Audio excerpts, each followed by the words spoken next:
ನಮಸ್ಕಾರ. ಮುಖ್ಯಾಂಶಗಳು. ಭಯೋತ್ಪಾದನೆ ವಿರುದ್ಧ ಭಾರತದ ಹೋರಾಟ ತೀವ್ರ. ವಿವಿಧ ದೇಶಗಳಲ್ಲಿ ಸತ್ಯಾಂಶ ಪ್ರಕಟಿಸಲು 7 ನಿಯೋಗ ಸಜ್ಜು. ಆಪರೇಷನ್ ಸಿಂಧೂರ್ ಯಶಸ್ವಿ. ದೇಶದಾದ್ಯಂತ ತಿರಂಗ ಯಾತ್ರೆ, ಯೋಧರಿಗೆ ಬೆಂಬಲ.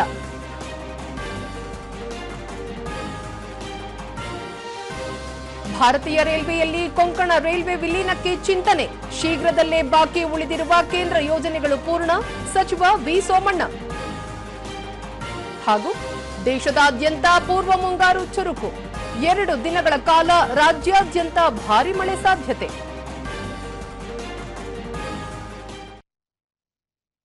ವಾರ್ತೆಗಳ ವಿವರ.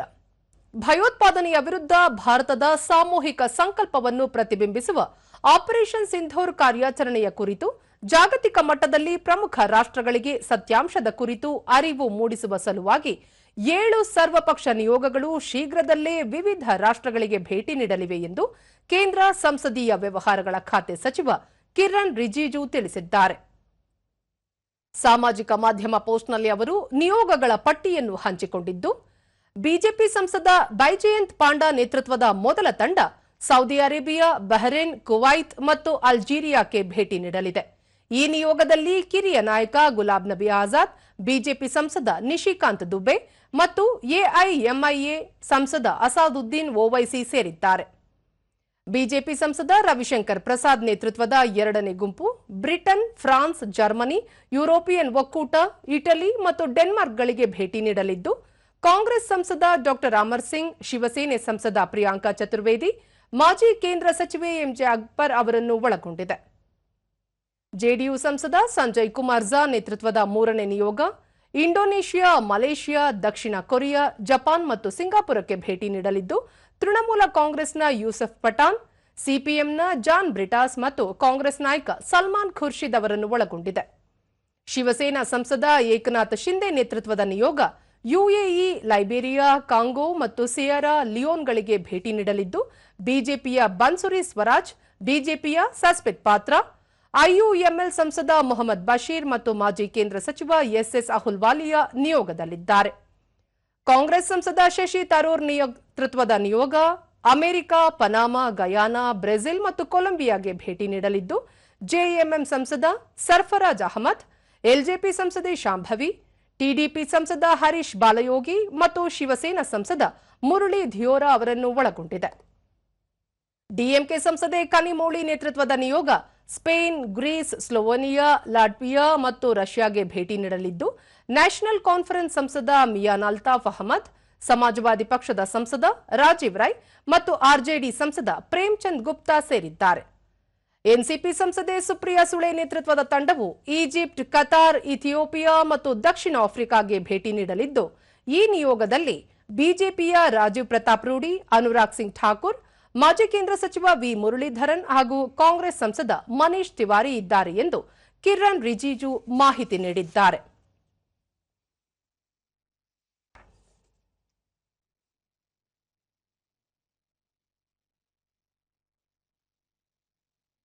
ಆಪರೇಷನ್ ಸಿಂಧೂರ್ ಕಾರ್ಯಾಚರಣೆಗೆ ಮೊದಲು ವಿದೇಶಾಂಗ ಸಚಿವರು ಪಾಕಿಸ್ತಾನಕ್ಕೆ ಎಚ್ಚರಿಕೆಯ ಸಂದೇಶ ರವಾನಿಸಿದ್ದರು ಎಂದು ವಿದೇಶಾಂಗ ಸಚಿವಾಲಯ ಸ್ಪಷ್ಟನೆ ನೀಡಿದೆ.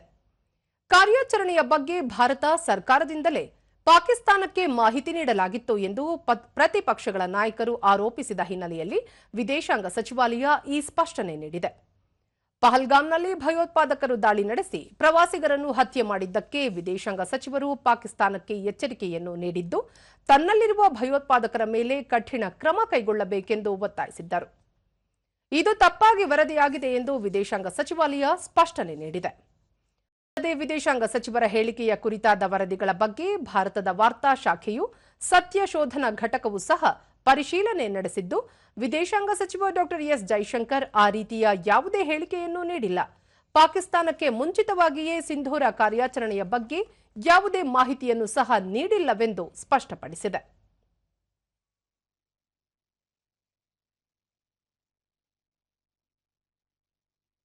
ಜಮ್ಮು ಕಾಶ್ಮೀರದಲ್ಲಿ ಭಯೋತ್ಪಾದಕರ ವಿರುದ್ಧ ರಕ್ಷಣಾ ಪಡೆಗಳ ಕಾರ್ಯಾಚರಣೆ ತೀವ್ರಗೊಂಡಿದೆ.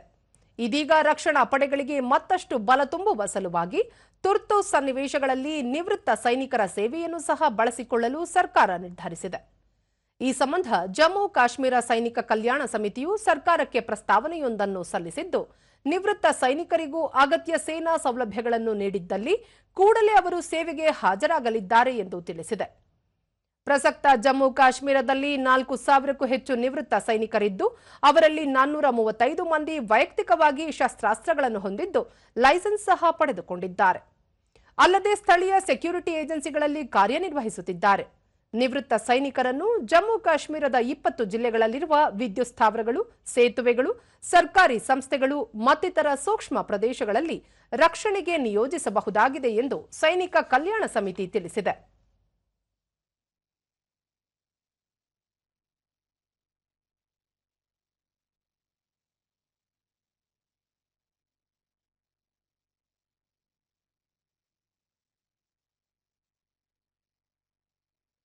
ಬಾಂಗ್ಲಾದೇಶದಿಂದ ನೇಪಾಳ ಹಾಗೂ ಭೂತಾನ್ಗೆ ಭಾರತದ ಮೂಲಕ ಸಾಗುವ ವಸ್ತುಗಳನ್ನು ಭಾರತದ ಬಂದರುಗಳಲ್ಲಿ ಇಳಿಸುವುದಕ್ಕೆ ನಿರ್ಬಂಧ ವಿಧಿಸಲಾಗಿದೆ.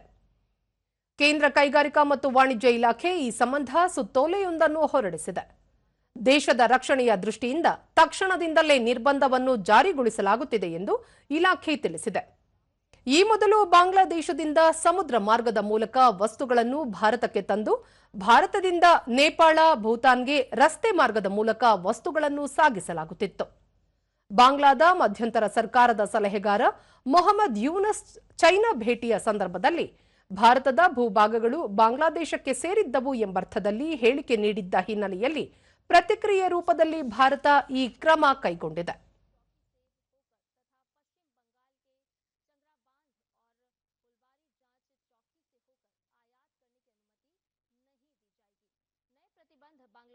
ಭಾರತೀಯ ಬಾಹ್ಯಾಕಾಶ ಸಂಶೋಧನಾ ಸಂಸ್ಥೆ ಇಂದು ತನ್ನ 101ನೇ ಉಪಗ್ರಹವನ್ನು ಉಡಾಯಿಸಿದೆ.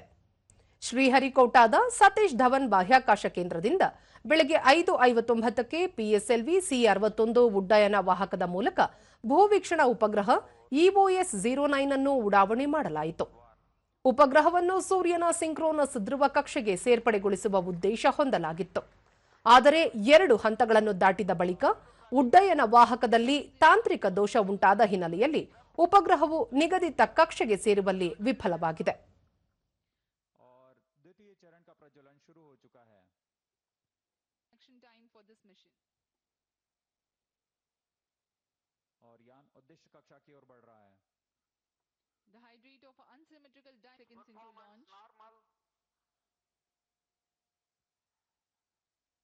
तृतीय चरण है PSLV का.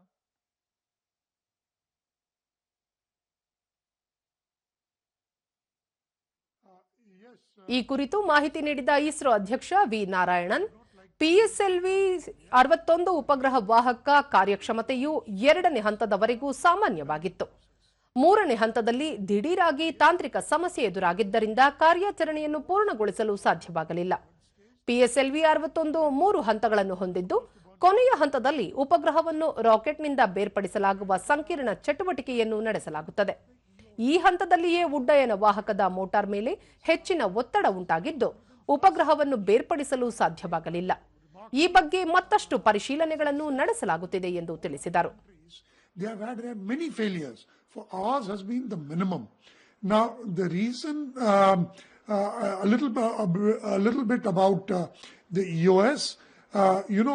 During Op Sindoor, our space assets have been a very big help. You could get the space photographs and all. So we were augmenting that space assets with this. And this EOS Earth Observation Satellite has got a synthetic aperture radar, and we would have got some lovely photographs, etc. from there. So that will take some time now. And I'm sure we will learn from this and go forward in our next launch. ಮಾಜಿ ಪ್ರಧಾನಿ H D. ದೇವೇಗೌಡರು ಇಂದು ತಮ್ಮ 92ನೇ ಜನ್ಮದಿನವನ್ನು ಆಚರಿಸಿಕೊಳ್ಳುತ್ತಿದ್ದಾರೆ. ತಮ್ಮ ಹುಟ್ಟುಹಬ್ಬದ ಹಿನ್ನೆಲೆಯಲ್ಲಿ ದೇವೇಗೌಡರು ಕುಟುಂಬ ವರ್ಗದವರೊಂದಿಗೆ ತಿರುಪತಿ ತಿರುಮಲ ದೇವಾಲಯಕ್ಕೆ ಭೇಟಿ ನೀಡಿ ಶ್ರೀ ವೆಂಕಟೇಶ್ವರ ಸ್ವಾಮಿಯ ದರ್ಶನ ಪಡೆದಿದ್ದಾರೆ. ಪ್ರಧಾನಿ ನರೇಂದ್ರ ಮೋದಿ ಸಾಮಾಜಿಕ ಜಾಲತಾಣ ಎಕ್ಸ್ನಲ್ಲಿ ದೇವೇಗೌಡರಿಗೆ ಹುಟ್ಟುಹಬ್ಬದ ಶುಭಾಶಯ ಕೋರಿದ್ದಾರೆ. ದೇವೇಗೌಡರು ತಮ್ಮ ಬುದ್ಧಿವಂತಿಕೆ, ಸಾರ್ವಜನಿಕ ಸೇವಾ ಮನೋಭಾವದ ಕಾರಣದಿಂದಾಗಿ ವಿಶ್ವವ್ಯಾಪಿ ಗೌರವಕ್ಕೆ ಪಾತ್ರರಾಗಿದ್ದಾರೆ. ಭಗವಂತ ಅವರಿಗೆ ದೀರ್ಘಾಯಸ್ಸು ಹಾಗೂ ಆರೋಗ್ಯ ಭಾಗ್ಯವನ್ನು ಕರುಣಿಸಲಿ ಎಂದು ಪ್ರಾರ್ಥಿಸುತ್ತೇನೆ ಎಂದು ಪ್ರಧಾನಿ ತಮ್ಮ ಸಂದೇಶದಲ್ಲಿ ತಿಳಿಸಿದ್ದಾರೆ. ಇದೇ ವೇಳೆ ಮಾಜಿ ಪ್ರಧಾನಿ ದೇವೇಗೌಡರಿಗೆ ಮುಖ್ಯಮಂತ್ರಿ ಸಿದ್ದರಾಮಯ್ಯ ಜನ್ಮದಿನದ ಶುಭಾಶಯ ತಿಳಿಸಿದ್ದು, ಅವರಿಗೆ ಉತ್ತಮ ಆರೋಗ್ಯ ಮತ್ತು ಆಯಸ್ಸನ್ನು ದೇವರು ಕರುಣಿಸಲೆಂದು ಹಾರೈಸಿದ್ದಾರೆ. ಮಾಜಿ ಮುಖ್ಯಮಂತ್ರಿ ಬಿಎಸ್ ಯಡಿಯೂರಪ್ಪ, ವಿಧಾನಸಭೆ ಪ್ರತಿಪಕ್ಷದ ನಾಯಕ ಆರ್ ಅಶೋಕ, ವಿಧಾನ ಪರಿಷತ್ ಪ್ರತಿಪಕ್ಷ ನಾಯಕ ಛಲವಾದಿ ನಾರಾಯಣಸ್ವಾಮಿ, ಬಿಜೆಪಿ ರಾಜ್ಯಾಧ್ಯಕ್ಷ ಬಿವೈ ವಿಜಯೇಂದ್ರ ಸೇರಿದಂತೆ ಹಲವು ಪ್ರಮುಖರು ಮಾಜಿ ಪ್ರಧಾನಿ ದೇವೇಗೌಡರಿಗೆ ಜನ್ಮದಿನದ ಶುಭಾಶಯ ತಿಳಿಸಿದ್ದಾರೆ.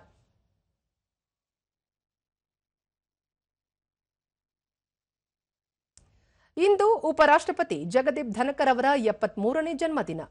ಈ ಹಿನ್ನೆಲೆಯಲ್ಲಿ ರಾಷ್ಟ್ರಪತಿ ದ್ರೌಪದಿ ಮುರ್ಮು, ಪ್ರಧಾನಿ ನರೇಂದ್ರ ಮೋದಿ ಸೇರಿದಂತೆ ದೇಶದ ಗಣ್ಯರು ಉಪರಾಷ್ಟ್ರಪತಿ ಅವರಿಗೆ ಜನ್ಮದಿನದ ಶುಭಾಶಯ ಕೋರಿದ್ದಾರೆ. ಸಾಮಾಜಿಕ ಜಾಲತಾಣ ಎಕ್ಸ್ನಲ್ಲಿ ರಾಷ್ಟ್ರಪತಿ ದ್ರೌಪದಿ ಮುರ್ಮು, ಉಪರಾಷ್ಟ್ರಪತಿ ಅವರಿಗೆ ಭಗವಂತ ದೀರ್ಘಾಯಸ್ಸು ಹಾಗೂ ಉತ್ತಮ ಆರೋಗ್ಯವನ್ನು ನೀಡಿ ಅವರು ಸುದೀರ್ಘ ಅವಧಿಯವರೆಗೆ ದೇಶಕ್ಕೆ ಸೇವೆ ಸಲ್ಲಿಸುವಂತಾಗಲಿ ಎಂದು ಹಾರೈಸಿದ್ದಾರೆ. ಪ್ರಧಾನಿ ನರೇಂದ್ರ ಮೋದಿ ತಮ್ಮ ಸಂದೇಶದಲ್ಲಿ ಭಾರತೀಯ ಸಂವಿಧಾನದ ಬಗ್ಗೆ ಜಗದೀಪ್ ಧನಕರ್ ಅವರು ಅಪಾರ ಜ್ಞಾನ ಹೊಂದಿದ್ದಾರೆ. ವಕೀಲರಾಗಿಯೂ ಅವರು ಸುದೀರ್ಘ ಅವಧಿಗೆ ಸೇವೆ ಸಲ್ಲಿಸಿದ್ದು ದೇಶಕ್ಕೆ ಮಹತ್ವದ ಕೊಡುಗೆಯನ್ನು ನೀಡಿದ್ದಾರೆ. ಅಲ್ಲದೆ ರಾಜ್ಯಸಭೆಯ ಸಭಾಪತಿಯಾಗಿ ಅವರು ನಿರ್ವಹಿಸುತ್ತಿರುವ ಕಾರ್ಯ ಅವಿಸ್ಮರಣೀಯವಾದದ್ದು. ಸಮಾಜ ಸೇವೆಯಲ್ಲಿ ತಮ್ಮನ್ನು ತೊಡಗಿಸಿಕೊಂಡಿರುವ ಉಪರಾಷ್ಟ್ರಪತಿ ಅವರಿಗೆ ಭಗವಂತ ಆರೋಗ್ಯ ಮತ್ತು ದೀರ್ಘಾಯಸ್ಸನ್ನು ಕರುಣಿಸಲಿ ಎಂದು ಪ್ರಾರ್ಥಿಸುವುದಾಗಿ ತಿಳಿಸಿದ್ದಾರೆ. ಹೈದರಾಬಾದ್ನ ಹುಸೇನ್ ಸಾಗರ್ ಸರೋವರದ ಟ್ಯಾಂಕ್ ಬಂಡ್ನಲ್ಲಿ ನಡೆದ ತಿರಂಗ ಯಾತ್ರೆಯಲ್ಲಿ ಮಾಜಿ ಉಪರಾಷ್ಟ್ರಪತಿ ಎಂ ವೆಂಕಯ್ಯನಾಯ್ಡು ಭಾಗಿಯಾದರು. ಕೇಂದ್ರ ಕಲ್ಲಿದ್ದಲು ಮತ್ತು ಗಣಿ ಸಚಿವ ಜಿ ಕಿಶನ್ ರೆಡ್ಡಿ, ಮಹಾರಾಷ್ಟ್ರದ ಮಾಜಿ ರಾಜ್ಯಪಾಲ ಸಿಎಚ್ ವಿದ್ಯಾಸಾಗರ್ ರಾವ್, ಬಿಜೆಪಿ ಸಂಸದರು ಮತ್ತು ಶಾಸಕರು, ಮಾಜಿ ಮಿಲಿಟರಿ ಅಧಿಕಾರಿಗಳು ತಿರಂಗ ಯಾತ್ರೆಯಲ್ಲಿ ಭಾಗವಹಿಸಿದರು.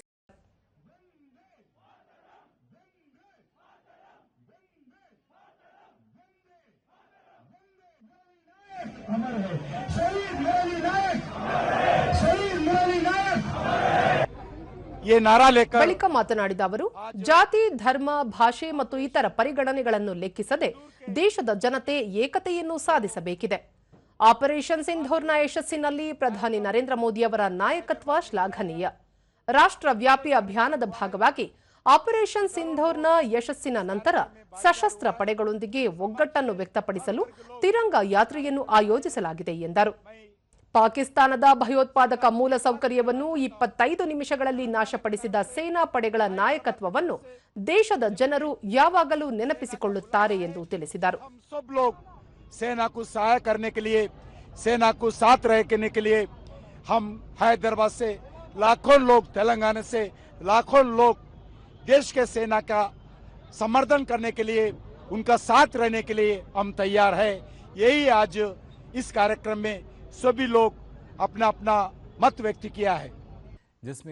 ಮಹಾರಾಷ್ಟ್ರದ ನಾಗ್ಪುರದಲ್ಲಿ ಮುಖ್ಯಮಂತ್ರಿ ದೇವೇಂದ್ರ ಫಡ್ನವೀಸ್ ನೇತೃತ್ವದಲ್ಲಿ ತಿರಂಗ ಯಾತ್ರೆ ನಡೆಯಿತು. देवेंद्र फडणवीस ने कहा कि जिस तरह से सेना ने ऑपरेशन सिंदूर में अपना पराक्रम दिखाया है, पूरे देश की जनता सेना के साथ खड़ी है, प्रधानमंत्री के संकल्प के साथ खड़ी है.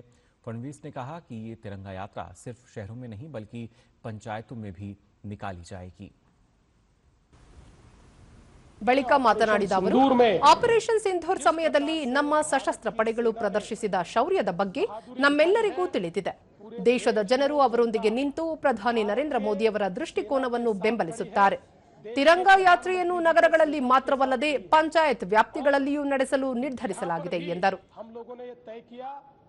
ಕೇವಲ ಶಹರೋं में नहीं तो पंचायतों में भी तिरंगा यात्रा निकलेगी. पंचायत के लोग भी सेना को धन्यवाद देना चाहते हैं.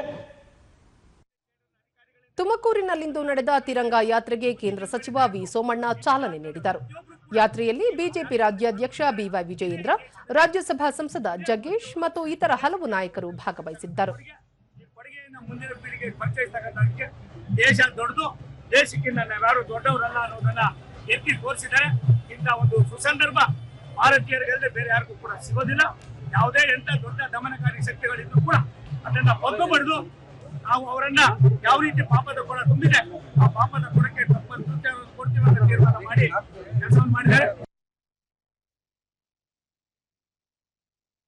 ಆಪರೇಷನ್ ಸಿಂಧೂರ್ ಕಾರ್ಯಾಚರಣೆ ಯಶಸ್ವಿಯಾದ ಹಿನ್ನೆಲೆ ದಾವಣಗೆರೆ ಜಿಲ್ಲೆಯಲ್ಲಿ ನಿನ್ನೆ ತಿರಂಗ ಯಾತ್ರೆ ಹಮ್ಮಿಕೊಳ್ಳಲಾಗಿತ್ತು. ನಗರದ ಬೀರಲಿಂಗೇಶ್ವರ ದೇವಸ್ಥಾನ ಆವರಣದಿಂದ ಅಮರ್ ಜವಾನ್ ವೃತ್ತದವರೆಗೆ ತಿರಂಗ ಯಾತ್ರೆ ನಡೆಯಿತು.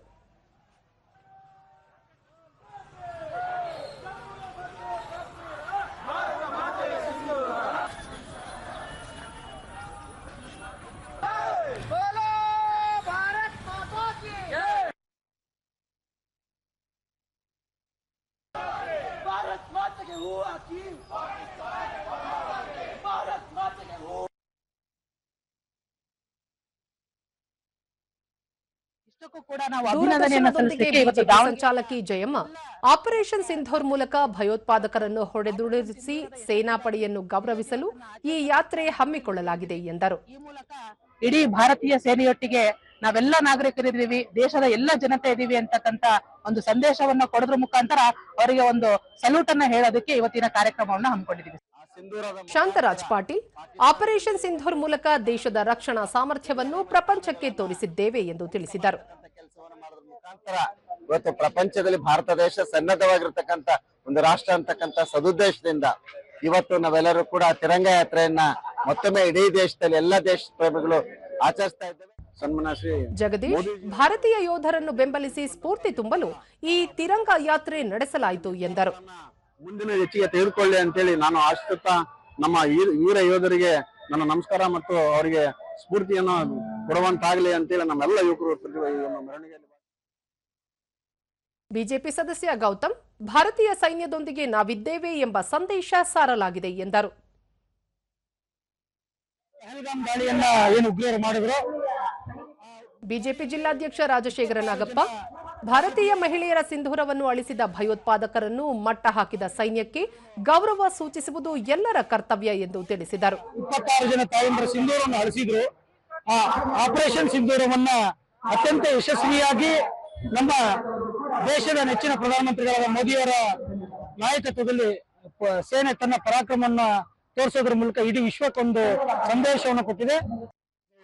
ಹಿರಿಯ ನಾಗರಿಕರಾದ ಶಂಕರ್ ನಾರಾಯಣ ಪಾಕಿಸ್ತಾನದ ದುಸ್ಸಾಹಸವನ್ನು ಭಾರತೀಯ ಯೋಧರು ಸಮರ್ಥವಾಗಿ ಎದುರಿಸಿದ್ದು ಪಾಕಿಸ್ತಾನಕ್ಕೆ ತಕ್ಕ ಪಾಠ ಕಲಿಸಿದ್ದಾರೆ ಎಂದರು.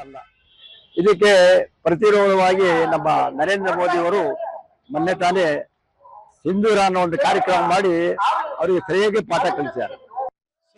ಬಿಜೆಪಿ ಯುವ ಮೋರ್ಚಾ ಉಪಾಧ್ಯಕ್ಷ ಶ್ರೀನಿವಾಸ್ ಪಾಕಿಸ್ತಾನವು ಮತ್ತೆ ಇಂತಹ ದುಷ್ಕೃತ್ಯಕ್ಕೆ ಕೈ ಹಾಕಿದ್ದಲ್ಲಿ ಭಾರತವು ಇಡೀ ಪಾಕಿಸ್ತಾನವನ್ನು ಧ್ವಂಸ ಮಾಡುವುದು ನಿಸ್ಸಂಶಯ ಎಂದು ಅಭಿಪ್ರಾಯಪಟ್ಟರು.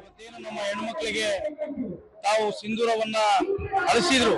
ಆ ಸಿಂಧೂರವನ್ನ ಅವರಿಗೆ ಇಟ್ಟು ಹೊಡೆದಿರ್ತಕ್ಕಂಥ ಭಾರತ ಮಾತೆ ಯೋಧರಿಗೆ ಮೊದಲನೇದಾಗಿ ಧನ್ಯವಾದ ಅರ್ಪಿಸ್ತೇನೆ. ದಾವಣಗೆರೆ, ಚಿತ್ರದುರ್ಗ, ತುಮಕೂರು ನೇರ ರೈಲ್ವೆ ಯೋಜನೆಯನ್ನು 2027ರ ಡಿಸೆಂಬರ್ ಅಂತ್ಯಕ್ಕೆ ಪೂರ್ಣಗೊಳಿಸಿ ಲೋಕಾರ್ಪಣೆಗೊಳಿಸಲಾಗುವುದು ಎಂದು ರೈಲ್ವೆ ಹಾಗೂ ಜಲಶಕ್ತಿ ಖಾತೆ ರಾಜ್ಯ ಸಚಿವ ವಿ ಸೋಮಣ್ಣ ಹೇಳಿದ್ದಾರೆ. ಚಿತ್ರದುರ್ಗದ ಜಿಲ್ಲಾಧಿಕಾರಿ ಕಚೇರಿಯಲ್ಲಿ ಅವರು ಪ್ರಗತಿ ಪರಿಶೀಲನೆ ನಡೆಸಿದರು. ಈ ಸಂದರ್ಭದಲ್ಲಿ ರಾಜ್ಯ ಸರ್ಕಾರದ ದೆಹಲಿ ವಿಶೇಷ ಪ್ರತಿನಿಧಿ ಟಿಬಿ ಜಯಚಂದ್ರ, ಜಿಲ್ಲಾ ಉಸ್ತುವಾರಿ ಸಚಿವ ಡಿ ಸುಧಾಕರ್, ಸಂಸದ ಗೋವಿಂದ ಎಂ ಕಾರಜೋಳ, ಶಾಸಕರಾದ T Raghumurthy, doctor M Chandrappa, K C Veerendra Pappi, Vidhana Parishat ಸದಸ್ಯ ಕೆಎಸ್ ನವೀನ್, ರೈಲ್ವೆ ಇಲಾಖೆ ಮುಖ್ಯ ಆಡಳಿತಾಧಿಕಾರಿ ಅಜಯ್ ಶರ್ಮಾ, ವಿಭಾಗೀಯ ರೈಲ್ವೆ ವ್ಯವಸ್ಥಾಪಕ ಮುದಿತ್ ಮಿತ್ತಲ್, ಜಿಲ್ಲಾಧಿಕಾರಿ ಟಿ ವೆಂಕಟೇಶ್ ಮತ್ತಿತರರು ಉಪಸ್ಥಿತರಿದ್ದರು.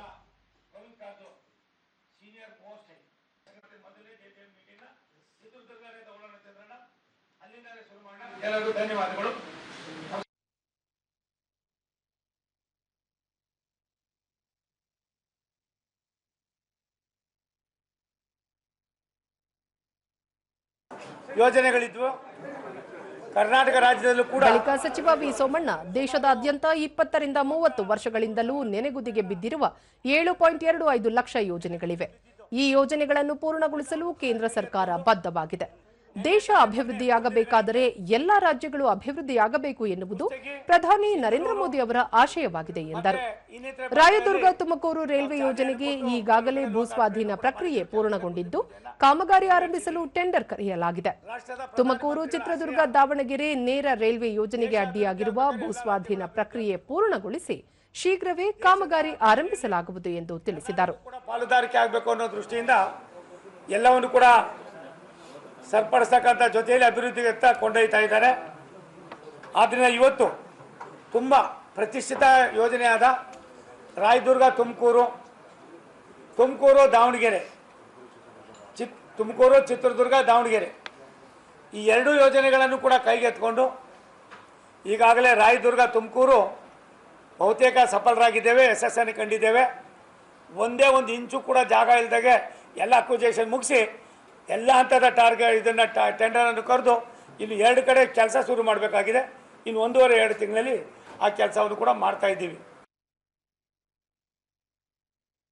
ಹಾಸನ ಜಿಲ್ಲೆಯ ಒತ್ತುವರಿಯಾಗಿದ್ದ 15 ಕೋಟಿ ಮೌಲ್ಯದ 27 ಎಕರೆ ಅರಣ್ಯ ಭೂಮಿಯನ್ನು ತೆರವುಗೊಳಿಸಲಾಗಿದೆ. ಪರಿಸರ ಮತ್ತು ಅರಣ್ಯ ಖಾತೆ ಸಚಿವ ಈಶ್ವರ ಖಂಡ್ರೆ ಸೂಚನೆ ಹಿನ್ನೆಲೆಯಲ್ಲಿ ಇಂದು ಬೆಳಗ್ಗೆ ಅರಣ್ಯಾಧಿಕಾರಿಗಳು ಚನ್ನರಾಯಪಟ್ಟಣ ತಾಲೂಕು ಬಾಗೂರು ಹೋಬಳಿಯ ಮಡಬ ಗ್ರಾಮದಲ್ಲಿ ಒತ್ತುವರಿ ತೆರವು ಮಾಡಿದರು. ಮಡಬ ಗ್ರಾಮದ ಸರ್ವೆ ನಂಬರ್ 27ರಲ್ಲಿ ಸುಮಾರು 10-15 ಕೋಟಿ ರೂಪಾಯಿ ಬೆಲೆ ಬಾಳುವ 26 ಎಕರೆ 36 ಗುಂಟೆ ಅರಣ್ಯ ಜಮೀನನ್ನು ಕೆಲವರು ಒತ್ತುವರಿ ಮಾಡಿ ಇಲ್ಲಿದ್ದ ಮರಗಳನ್ನು ಕಡಿದು ತೋಟ ಮಾಡುವ ದುಸ್ಸಾಹಸ ಮಾಡಿದ್ದರು. ಈ ಬಗ್ಗೆ ಕಚೇರಿಗೆ ಬಂದ ದೂರು ಆಧರಿಸಿ ಕಾನೂನು ರೀತಿಯ ಕ್ರಮ ಜರುಗಿಸುವಂತೆ ಸಚಿವರು ಸ್ಪಷ್ಟ ಸೂಚನೆ ನೀಡಿದ್ದರು. ಅರಣ್ಯ ಭೂಮಿಯನ್ನು ಮನಸೋ ಇಚ್ಛೆ ಒತ್ತುವರಿ ಮಾಡಿ ತೆಂಗು, ಕಾಫಿ ಮತ್ತು ಅಡಿಕೆ ತೋಟ ಮಾಡುತ್ತಿದ್ದವರಿಗೆ ಮಡಬ ಅರಣ್ಯ ತೆರವು ಎಚ್ಚರಿಕೆಯ ಗಂಟೆಯಾಗಿದೆ. ಒತ್ತುವರಿ ತೆರವು ಕಾರ್ಯಾಚರಣೆಯಲ್ಲಿ ಮುಖ್ಯ ಅರಣ್ಯ ಸಂರಕ್ಷಣಾಧಿಕಾರಿ ಏಳುಕೊಂಡಲ, ಉಪ ಅರಣ್ಯ ಸಂರಕ್ಷಣಾಧಿಕಾರಿ ಸೌರಭ್ ಮತ್ತಿತರರು ಭಾಗಿಯಾಗಿದ್ದರು.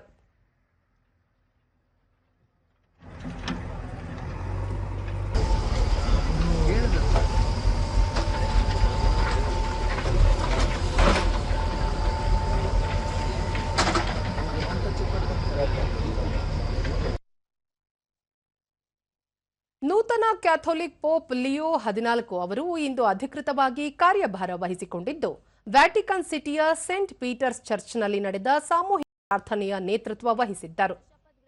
ಈ ಕಾರ್ಯಕ್ರಮದಲ್ಲಿ ವಿಶ್ವದ ಹಲವು ಭಾಗಗಳಿಂದ ಬಂದಿದ್ದ ಗಣ್ಯಾತಿ ಗಣ್ಯರಲ್ಲದೆ 10,000ಕ್ಕೂ ಹೆಚ್ಚು ಮಂದಿ ಭಾಗಿಯಾಗಿದ್ದರು. ಇದಕ್ಕೂ ಮೊದಲು ನೂತನ ಪೋಪ್ ಪದಗ್ರಹಣ ಕಾರ್ಯಕ್ರಮ ನಿಮಿತ್ತ ವ್ಯಾಟಿಕನ್ ಸಿಟಿಯ ಪ್ರಮುಖ ಬೀದಿಗಳಲ್ಲಿ ಬೃಹತ್ ಮೆರವಣಿಗೆಯನ್ನು ಸಹ ನಡೆಸಲಾಯಿತು. ಪ್ರಾರ್ಥನೆಯ ಬಳಿಕ ಶುಭ ಸಂದೇಶ ನೀಡಿದ ನೂತನ ಪೋಪ್ ವಿಶ್ವ ಶಾಂತಿಗಾಗಿ ತಾವು ದೇವರಲ್ಲಿ ಪ್ರಾರ್ಥಿಸಿದ್ದಾಗಿ ಹೇಳಿದರು.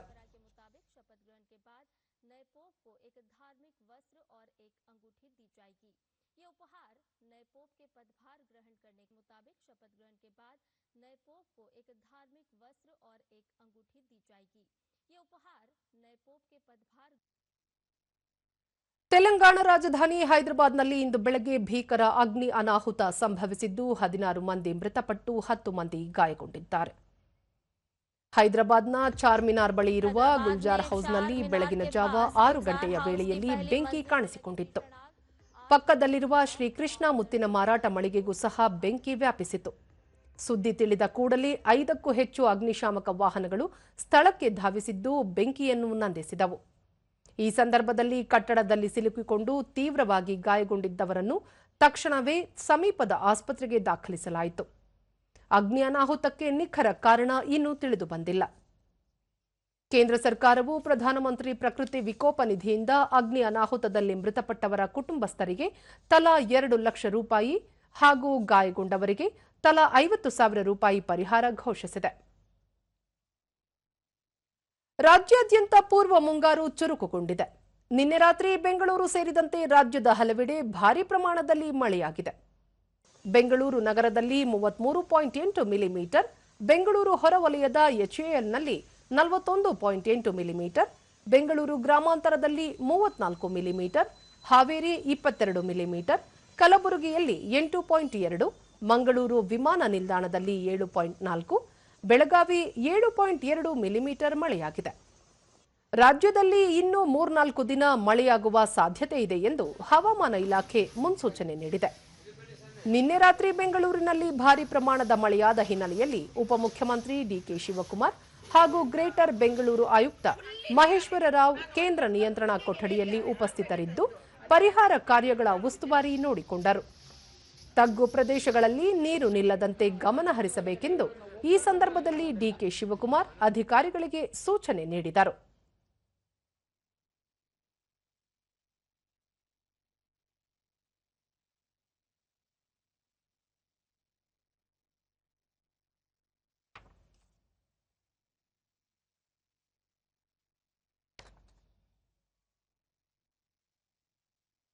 ದೇಶದ ಹಲವು ಭಾಗಗಳಲ್ಲೂ ಪೂರ್ವ ಮುಂಗಾರು ತೀವ್ರಗೊಂಡಿದೆ. ತ್ರಿಪುರಾ, ಅರುಣಾಚಲ ಪ್ರದೇಶ, ಕರಾವಳಿ, ಕರ್ನಾಟಕ, ಕೇರಳ, ತಮಿಳುನಾಡು, ಪುದುಚೇರಿ, ತೆಲಂಗಾಣ, ದಕ್ಷಿಣ ಮಧ್ಯ ಮಹಾರಾಷ್ಟ್ರ, ಪಶ್ಚಿಮ ಬಂಗಾಳ, ಸಿಕ್ಕಿಂ ಮತ್ತು ಬಿಹಾರದಲ್ಲಿ ಇಂದು ಮಳೆಯಾಗುವ ಸಾಧ್ಯತೆ ಇದೆ. ಅಲ್ಲದೆ ಮರಾಠವಾಡ, ಗುಜರಾತ್, ಕೊಂಕಣ ಮತ್ತು ಗೋವಾದಲ್ಲಿ ಹಗುರದಿಂದ ಸಾಧಾರಣ ಮಳೆಯಾಗುವ ಸಾಧ್ಯತೆಗಳಿವೆ. ಜಮ್ಮು, ಉತ್ತರ ಪ್ರದೇಶ, ರಾಜಸ್ಥಾನ, ಉತ್ತರ ಮಧ್ಯಪ್ರದೇಶ, ಉತ್ತರ ಮತ್ತು ಪೂರ್ವ ಮಧ್ಯಪ್ರದೇಶಗಳಲ್ಲಿ ತಾಪಮಾನ ಏರಿಕೆಯಾಗುವ ಸಾಧ್ಯತೆಗಳಿವೆ ಎಂದು ಹವಾಮಾನ ಇಲಾಖೆ ಮುನ್ಸೂಚನೆ ನೀಡಿದೆ.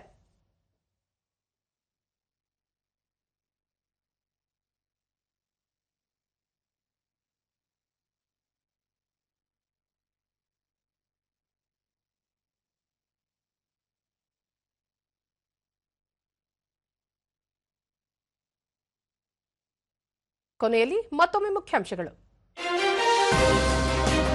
ಭಯೋತ್ಪಾದನೆ ವಿರುದ್ಧ ಭಾರತದ ಹೋರಾಟ ತೀವ್ರ. ವಿವಿಧ ದೇಶಗಳಲ್ಲಿ ಸತ್ಯಾಂಶ ಪ್ರಕಟಿಸಲು 7 ನಿಯೋಗ ಸಜ್ಜು. ಆಪರೇಷನ್ ಸಿಂಧೂರ್ ಯಶಸ್ವಿ. ದೇಶದಾದ್ಯಂತ ತಿರಂಗ ಯಾತ್ರೆ, ಯೋಧರಿಗೆ ಬೆಂಬಲ.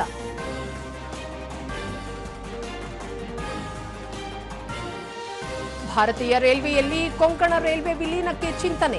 ಶೀಘ್ರದಲ್ಲೇ ಬಾಕಿ ಉಳಿದಿರುವ ಕೇಂದ್ರ ಯೋಜನೆಗಳು ಪೂರ್ಣ. ಸಚಿವ ವಿ ಸೋಮಣ್ಣ.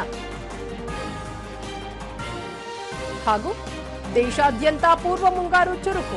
2 ದಿನಗಳ ಕಾಲ ರಾಜ್ಯಾದ್ಯಂತ ಭಾರೀ ಮಳೆ ಸಾಧ್ಯತೆ.